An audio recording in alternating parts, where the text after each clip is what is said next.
ಚನ್ನಪಟ್ಟಣ ಉಪಚುನಾವಣೆ ವಿಚಾರ ಸಂಬಂಧ ಮಾಗಡಿ ಶಾಸಕ ಬಾಲಕೃಷ್ಣ ಮಾತನಾಡಿದ್ದಾರೆ. ಚನ್ನಪಟ್ಟಣದಲ್ಲಿ ನಮಗೆ ಬಲ ಬಂದಿದೆ, 3 ಉಪಚುನಾವಣೆ ಗೆಲ್ಲಬೇಕು ಎಂಬ ತಯಾರಿ ನಡೀತಾ ಇದೆ. ಅದಕ್ಕಾಗಿ ಸಮಿತಿಗಳ ರಚನೆ ಮಾಡಲಾಗಿದೆ.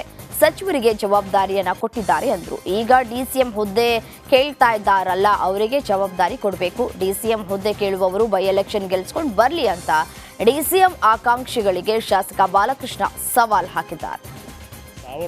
ಅದಕ್ಕೆ ನಮ್ಮ ಸಹಮತ ಇದೆ. ಖಂಡಿತ ಅದಕ್ಕೆ ಎಲ್ಲ ಓಬಿಸಿಗಳನ್ನು ಮಾಡಲಿ, ಏನು ತೊಂದರೆ ಇಲ್ಲ.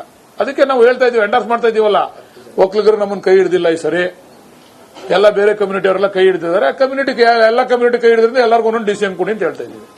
ಚನ್ನಪಟ್ಟಣದಲ್ಲಿ ಸದ್ಯಕ್ಕೆ ಅದು ಡಿಸಿಎಂ ಅವರು ಮತ್ತೆ ಮುಖ್ಯಮಂತ್ರಿಗಳು ಉಪಮುಖ್ಯಮಂತ್ರಿಗಳು ಸೇರಿ ತೀರ್ಮಾನ ಮಾಡ್ತಾರೆ. ಡಿಸಿಎಂ ಸಿಎಂ ಸೇರಿ ಸದ್ಯಕ್ಕೆ ಇನ್ನು ಚುನಾವಣೆ ಘೋಷಣೆ ಆಗೋವರೆಗೂ ಕೂಡ ಸ್ಥಳೀಯವಾಗಿ ವಾತಾವರಣನ ಎಲ್ಲ ಕೂಡ ಸ್ಟಡಿ ಮಾಡ್ತಾ ಇದ್ದಾರೆ. ಅದರ ಮೇಲೆ ತೀರ್ಮಾನ ಮಾಡ್ತಾರೆ ಯಾವ ರೀತಿ ಚುನಾವಣೆ ಮಾಡಬೇಕು ಅಂತೇಳಿ. ಬೆಂಗಳೂರು ಗ್ರಾಮಾಂತರದಲ್ಲಿ ಅಹಿಂದ ಮತಗಳು ಕೈ ಹಿಡಿಯಲಿಲ್ಲ ಎಂಬ ವಿಚಾರಕ್ಕೆ ಶಾಸಕ ಬಾಲಕೃಷ್ಣ ಪ್ರತಿಕ್ರಿಯಿಸಿದ್ದಾರೆ. ಬೆಂಗಳೂರು ಗ್ರಾಮಾಂತರ ಕಳೆದ ಮಂಡ್ಯ ಚುನಾವಣೆ ರೀತಿ ಆಯಿತು. ಸುರೇಶ್ ಅವರು ಯಾವ ರೀತಿ ಕೆಲಸ ಮಾಡಿದ್ರು, ಹೇಗೆ ಅನುದಾನವನ್ನ ಕ್ಷೇತ್ರಕ್ಕೆ ತಂದ್ರು ಅಂತ ಗೊತ್ತಿದೆ ಎಂದರು. ಎಕ್ಸ್ಪ್ರೆಸ್ ಕ್ಯಾನಲ್ ಆಗುವುದರಿಂದ ಎಲ್ಲರಿಗೂ ಅನುಕೂಲವಿದೆ. ಇಂತಹ ಕಾರ್ಯಕ್ರಮ ಸುರೇಶ್ ಅವರು ಮಾತ್ರ ಮಾಡೋದಕ್ಕೆ ಸಾಧ್ಯ. ಈಗ ಚುನಾವಣೆಯಲ್ಲಿ ಸೋಲಿಸಿದ್ದಾರೆ, ಗೆದ್ದವರು ಈ ಯೋಜನೆ ಜಾರಿಗೆ ತರಲಿ ಎಂದರು. ಶಿವಕುಮಾರ್ ಅವ್ರ ಮೇಲೆ, ಸುರೇಶ್ ಅವ್ರ ಮೇಲೆ ಗೂಬೆ ಕುಂಡಿಸ್ತಕ್ಕಂಥ ಪ್ರಯತ್ನ ಮಾಡಿದ್ರಲ್ಲ ಈ ವಿಚಾರವಾಗಿ, ಇದನ್ನ ಓಟ್ ಹಾಕ್ಸ್ಕೊಂಡ್ರಲ್ಲ ಇವತ್ತು ಬಿಜೆಪಿಯವರು ಮತ್ತೆ ನಮ್ಮ ಹಳೆ ನಾಯಕರೆಲ್ಲ ಓಟ್ ಹಾಕ್ಸ್ಕೊಂಡ್ರಲ್ಲಪ್ಪ. ಇಲ್ಲಿ ಜಾತಿ ಹೆಸರನ್ನೆಲ್ಲೋ ಅಥವಾ ಭಾವನಾತ್ಮಕವಾಗಿ ಓಟ್ ಹಾಕ್ಸ್ಕೊಂಡ್ರಲ್ಲ, ಅವ್ರು ನಿಲುವು ತೋರಿಸ್ಬೇಕೀಗ. ಈಗ ನಾವು ಸೋತಿದ್ದೀವಿ, ನಮ್ ಕೆಲಸ ನಾವು ಮಾಡಿ ಸೋತಿದ್ದೀವಿ, ಜನ ನಮ್ಮನ್ನು ಅಕ್ಸೆಪ್ಟ್ ಮಾಡಲ್ಲ. ಈ ಕೆಲಸನ ತಿರಸ್ಕಾರ ಮಾಡಿ ಜನ ಅವ್ರಿಗೆ ಓಟ್ ಹಾಕವ್ರೆ. ಈಗ ನೀರ್ನ ತರಬೇಕ ಮಾಡುವಂತ ತೀರ್ಮಾನ ಓಟ್ ಹಾಕ್ಸ್ಕೊಂಡವ್ರಲ್ಲ, ಅವ್ರು ಹೇಳ್ಬೇಕು. ಈಗ ನೀವು ಅವ್ರನ್ನ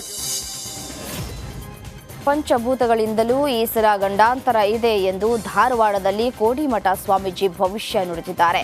ಭಾರತೀಯ ಪದ್ಧತಿಯಲ್ಲಿ ಕಾಲ, ಪಂಚಾಂಗ, ದಿನಗಳಿಗೆ ಮಹತ್ವ ಇದೆ. ಈಗ ಕ್ರೋಧಿ ನಾಮ ಸಂವತ್ಸರ ನಡೆದಿದೆ. ಈ ಸಂವತ್ಸರ ಒಳಿತಿಗಿಂತ ಕೆಡುಕು ಹೆಚ್ಚು ಮಾಡುತ್ತದೆ. ಭೂಮಿ, ಅಗ್ನಿ, ಆಕಾಶ, ವಾಯು, ಜಲ 5ರಿಂದಲೂ ತೊಂದರೆಯಾಗಲಿದೆ ಅಂತ ಭವಿಷ್ಯವನ್ನ ನುಡಿದಿದ್ದಾರೆ. ಗಾಳಿ ಬೀಸಿ ಇಂಡಿಯಾ ಎಲ್ಲ ಜಾಗತಿಕ ಮಟ್ಟದಲ್ಲಿ ನಿಂತಿರೋದು ಎಲ್ಲ ಇಂಡಿಯಾಕ್ಕೆಲ್ಲ ಸೇರಿ ಹೇಳ್ತಿರೋದು. ನಾನು ಕರ್ನಾಟಕದಲ್ಲಿ ಸ್ವಲ್ಪ ಮಳೆ ಜಾಸ್ತಿ ಬರುತ್ತೆ, ಜಲಪ್ರಳಯ ಇದೆ, ಭೂಮಿ ಮಿಕ್ಸ್ ಆಗೋದಿದೆ, ಬೆಂಕಿ ಜಾಸ್ತಿ ಇದೆ, ಕುಸಿಯೋದು ಇದೆಲ್ಲ ಆಗೋ ಪ್ರಸಂಗವಿಲ್ಲ. ಗದಗ ಬಿಜೆಪಿ ಯುವ ಮೋರ್ಚಾ ವತಿಯಿಂದ ಕರಾಳ ದಿನಾಚರಣೆ ಆಚರಿಸಲಾಯಿತು. ತುರ್ತು ಪರಿಸ್ಥಿತಿಗೆ 50 ವರ್ಷ ಕಳೆದ ಹಿನ್ನೆಲೆ ಗದಗ ನಗರದ ಗಾಂಧಿ ಸರ್ಕಲ್ನಲ್ಲಿ ಬಿಜೆಪಿ ಪ್ರತಿಭಟನೆ ನಡೆಸಿತು. ಬಿಜೆಪಿ ಜಿಲ್ಲಾಧ್ಯಕ್ಷ ರಾಜು ಕುರಡಗಿ ನೇತೃತ್ವದಲ್ಲಿ ಧರಣಿಯನ್ನು ನಡೆಸಲಾಯಿತು. ಪ್ರತಿಭಟನಾಕಾರರು ಕಾಂಗ್ರೆಸ್ ವಿರುದ್ಧ ಧಿಕ್ಕಾರವನ್ನ ಕೂಗಿ ಆಕ್ರೋಶವನ್ನು ಹೊರಹಾಕಿದ್ರು. ಗೋಡೆಗೆ ಭಿತ್ತಿ ಚಿತ್ರ ಅಂಟಿಸಿ, ಕೈಗೆ ಕಪ್ಪು ಪಟ್ಟಿ ಧರಿಸಿ ಬಿಜೆಪಿ ಮುಖಂಡರು ಆಕ್ರೋಶವನ್ನು ಹೊರಹಾಕಿದ್ರು. ಗೋಲಿಯಾರ್ ಚೂರಿ ಇರಿತ ಪ್ರಕರಣಕ್ಕೆ ಮಂಗಳೂರು ಕೊಣಾಜೆ ಪೊಲೀಸ್ ಠಾಣೆ ಮುಂಭಾಗ ಎಸ್ಡಿಪಿಐ ಪ್ರತಿಭಟನೆ ನಡೆಸಿತು. ಅಮಾಯಕರನ್ನ ಬಂಧಿಸಿ ದೌರ್ಜನ್ಯ ಎಸಗ್ತಾ ಇದ್ದಾರೆ ಅಂತ ಎಸ್ಡಿಪಿಐ ಆರೋಪಿಸಿದೆ. ಪ್ರತಿಭಟನಾ ಸ್ಥಳಕ್ಕೆ ಮಂಗಳೂರು ದಕ್ಷಿಣ ಎಸಿಪಿ ಧನ್ಯಾ ನಾಯಕ್ ಆಗಮಿಸಿ ಮನವಿ ಸ್ವೀಕರಿಸಿದ್ರು. ಹಲವು ಬೇಡಿಕೆ ಮುಂದಿಟ್ಟು ಎಸಿಪಿಗೆ ಎಸ್ಡಿಪಿಐ ಮುಖಂಡರು ಮನವಿಯನ್ನ ಸಲ್ಲಿಸಿದರು. ಕಲಬುರಗಿ ಜಿಲ್ಲೆಯ ಯಡ್ರಾಮಿ ತಾಲೂಕು ಪಂಚಾಯಿತಿ ಇಒ ಮಹಾಂತೇಶ್ ಲೋಕಾಯುಕ್ತ ಬಲೆಗೆ ಸಿಕ್ಕಿಬಿದ್ದಿದ್ದಾನೆ. ನರೇಗಾ ಕೆಲಸ ಆಕ್ಷನ್ ಪ್ಲಾನ್ ಮಾಡುವುದಕ್ಕೆ ಲಂಚ ಪಡೆಯುವಾಗ ರೆಡ್ ಹ್ಯಾಂಡ್ ಆಗಿ ಲಾಕ್ ಆಗಿದ್ದಾನೆ. ಲೋಕಾಯುಕ್ತ ಎಸ್ಪಿ ಜಾನ್ ಆಂಟನಿ ನೇತೃತ್ವದಲ್ಲಿ ದಾಳಿ ನಡೆದಿದ್ದು, ಮಳ್ಳಿ ಗ್ರಾಮದ ನಬಿಲಾಲ್ ಎಂಬಾತನ ಬಳಿ 20,000 ಲಂಚ ತೆಗೆದುಕೊಳ್ಳುವಾಗ ಲೋಕಾಯುಕ್ತ ಅಧಿಕಾರಿಗಳು ದಾಳಿಯನ್ನ ನಡೆಸಿದ್ರು. ಗದಗ ಜಿಲ್ಲೆಯ ನರಗುಂದ ಪಟ್ಟಣದ ಸರ್ಕಾರಿ ಶಾಲೆಯ ಅಡುಗೆ ಕೋಣೆಯಲ್ಲಿ ಹಾವು ಕಾಣಿಸಿಕೊಂಡಿದೆ. ಹಾವನ್ನ ಕಂಡು ಶಾಲಾ ಶಿಕ್ಷಕ ವರ್ಗ ಹಾಗೂ ಅಡುಗೆ ಸಿಬ್ಬಂದಿ ಆತಂಕಕ್ಕೆ ಒಳಗಾಗಿದ್ದಾರೆ. ಸ್ನೇಕ್ ರಕ್ಷಕ ಬುಡ್ಡೆ ಸಾಬಾ ಸುರೇಬಾನ್ ಹಾವನ್ನ ರಕ್ಷಿಸಿ ಸುರಕ್ಷಿತ ಸ್ಥಳಕ್ಕೆ ಬಿಟ್ಟಿದ್ದಾರೆ. ವಿಜಯನಗರ ಜಿಲ್ಲೆಯ ಹೊಸಪೇಟೆ ತಾಲೂಕಿನ ರಾಜಾಪುರ ಗ್ರಾಮದಲ್ಲಿ ಸಮೃದ್ಧ ಮಳೆ ಬೆಳೆಗಾಗಿ ಭಕ್ತರು ಗ್ರಾಮದೇವತೆ ಊರಮ್ಮ ದೇವಿಗೆ ವಿಶೇಷ ಪೂಜೆಯನ್ನು ಸಲ್ಲಿಸಿದ್ರು. ದೇವಿಗೆ ಉಡಿ ತುಂಬಿ ಭಕ್ತರು ವಿಶೇಷ ಪೂಜೆ ಸಲ್ಲಿಸಿ ಪ್ರಾರ್ಥಿಸಿದ್ರು. ರಥಮ್ಮ ಮೆರವಣಿಗೆ ಹಿನ್ನೆಲೆಯಲ್ಲಿ ಗ್ರಾಮಸ್ಥರು ಹೂ ಹಣ್ಣು ಕಾಣಿಕೆ ಸಲ್ಲಿಸಿ ಭಕ್ತಿ ಮೆರೆದರು. 7 ಕೇರಿ ದೈವಸ್ಥರು, ಗ್ರಾಮದ ಮುಖಂಡರು ಸೇರಿದಂತೆ ಸಹಸ್ರಾರು ಭಕ್ತರು ಮೆರವಣಿಗೆಯಲ್ಲಿ ಭಾಗವಹಿಸಿದ್ರು. ಇದು ಅನಾದಿ ಕಾಲದಿಂದಲೂ ನಡೆದು ಬಂದಂತಹ ಸಂಪ್ರದಾಯವಾಗಿದ್ದು ರೈತಾಪಿ ಜನರು, ನಾಗರಿಕರು ಇದನ್ನು ತಪ್ಪದೇ ಆಚರಿಸಿಕೊಂಡು ಬರ್ತಾ ಇದ್ದಾರೆ.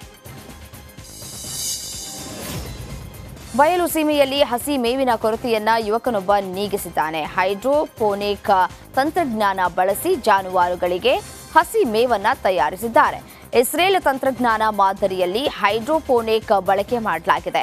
ಮಣ್ಣು ರಹಿತ ಕೃಷಿಯಿಂದ ಜಾನುವಾರುಗಳ ಮೇವಿನ ಕೊರತೆಯನ್ನ ಯುವ ರೈತ ನೀಗಿಸಿದ್ದಾರೆ. ಹೈನುಗಾರಿಕೆ ನೆಚ್ಚಿಕೊಂಡು ಕುಟುಂಬಗಳಿಗೆ ಈ ಒಂದು ತಂತ್ರಜ್ಞಾನ ಅನುಕೂಲಕರವಾಗಿದೆ.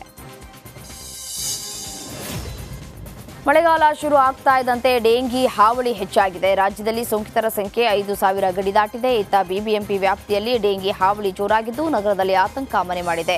20 ದಿನದಲ್ಲೇ 1,000ಕ್ಕೂ ಅಧಿಕ ಡೆಂಗಿ ಕೇಸ್ ದಾಖಲಾಗಿವೆ. ಕಳೆದ ವರ್ಷಕ್ಕಿಂತ ಡೆಂಗಿ ಪಾಸಿಟಿವ್ ಪ್ರಕರಣ 40% ಹೆಚ್ಚಾಗಿದೆ. ಇನ್ನು ಜನವರಿ 1ರಿಂದ ಜೂನ್ 20ರವರೆಗೆ ಬಿಬಿಎಂಪಿ ವ್ಯಾಪ್ತಿಯಲ್ಲಿ 2,457 ಡೆಂಗಿ ಪ್ರಕರಣ, 109 ಜನರಲ್ಲಿ ಚಿಕನ್ ಗುನ್ಯಾ ಹಾಗೂ 5ರಲ್ಲಿ ಮಲೇರಿಯಾ ಪತ್ತೆಯಾಗಿದೆ. ಡೆಂಗಿ ನಿಯಂತ್ರಣಕ್ಕೆ ಸಾರ್ವಜನಿಕರು ಸಹಕಾರವನ್ನು ನೀಡುವುದು ಅಗತ್ಯ. ನೀರಿನ ಬಗ್ಗೆ ಹೆಚ್ಚು ಗಮನ ಹರಿಸಬೇಕು. ಕಳೆದ ವರ್ಷಕ್ಕಿಂತ ಈ ಬಾರಿ ಹೆಚ್ಚು ಟೆಸ್ಟಿಂಗ್ ಆಗ್ತಾ ಇದೆ. ಡೆಂಗಿ ನಿಯಂತ್ರಣಕ್ಕೆ ಬಿಬಿಎಂಪಿ ಆರೋಗ್ಯ ಇಲಾಖೆ ಸಿದ್ಧವಾಗಿದೆ ಅಂತ ಆರೋಗ್ಯ ಸಚಿವ ದಿನೇಶ್ ಗುಂಡೂರಾವ್ ತಿಳಿಸಿದ್ದಾರೆ.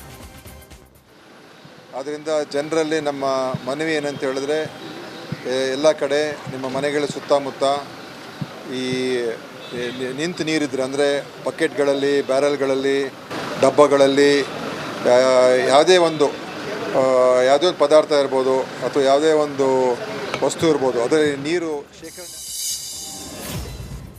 ಪಶ್ಚಿಮ ಕರಾವಳಿಯಲ್ಲಿ ಕಡಲಿನ ಆರ್ಭಟ ಮಿತಿ ಮೀರಿದೆ. ಕ್ಷಣ ಕ್ಷಣಕ್ಕೂ ಅಲೆಗಳು ಅಪ್ಪಳಿಸುತ್ತಿವೆ. ಅಲೆಗಳು ಉಡುಪಿ ಬೀಚ್ಗಳನ್ನು ನುಂಗಿ ಹಾಕುವ ರೀತಿಯಲ್ಲಿ ಮುನ್ನುಗ್ತಿವೆ. ಕಡಲ ತೀರ ಪ್ರದೇಶ ಅಪಾಯಕಾರಿ ಸ್ಥಿತಿ ತಲುಪಿದ್ದು ಅಲ್ಲಲ್ಲಿ ಕಡಲು ಕೊರೆತದ ಭೀತಿ ಉಂಟಾಗಿದೆ. ಈಗಾಗಲೇ ಯಾರೂ ಕೂಡ ಸಮುದ್ರಕ್ಕೆ ಇಳಿಯಬಾರದು ಅಂತ ಜಿಲ್ಲಾಡಳಿತ ಸೂಚನೆಯನ್ನ ನೀಡಿದೆ.